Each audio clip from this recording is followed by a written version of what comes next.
Why is 0 factorial equals 1? Wait a second. How can 0 factorial be equal to 1? Doesn't it sound strange that something with nothing in it equals 1? Well, today we are going to solve the mystery of why mathematicians agree that 0 factorial equals 1. And by the end of this video, you will see that it is not weird at all. In fact, it is very logical. First, let's quickly review what factorial means. Factorial is written with an exclamation mark like this: 5 factorial. And it simply means you multiply the number by all the positive integers below it, down to 1. For example, 5 factorial equals 5 times 4 times 3 times 2 times 1, which is 120. 4 factorial equals 4 times 3 times 2 times 1, which is 24.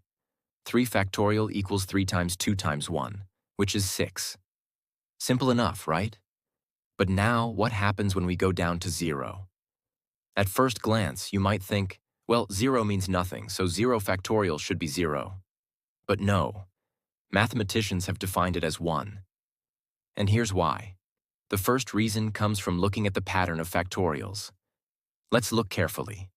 4 factorial is 24. 3 factorial is 6. 2 factorial is 2. 1 factorial is 1. Now notice something. Each step down divides by the next number. From 4 factorial to 3 factorial, we divide by 4. From 3 factorial to 2 factorial, we divide by 3. From 2 factorial to 1 factorial, we divide by 2. So, naturally, what happens next? From 1 factorial to 0 factorial, we divide by 1. 1 divided by 1 equals 1, which means 0 factorial must equal 1 to keep the pattern consistent. If we made 0 factorial equal to 0, the whole factorial system would break. The second reason comes from combinatorics, or counting. Factorial is used to count how many ways you can arrange objects. For example, 3 factorial equals 6, which means there are 6 different ways to arrange 3 objects. But what if you have 0 objects? How many ways can you arrange nothing? Well, there is exactly one way. You simply do nothing. That's why 0 factorial equals 1 makes perfect sense in counting problems. The third reason comes from more advanced mathematics. There is a function called the gamma function that extends factorials to non-integers. It tells us that n factorial equals gamma of n plus 1. When you plug in n equals 0, you get gamma of 1, and that equals 1. So even in higher mathematics, the definition is consistent. Want to see the full proof step by step? It will be out in the next video in this series.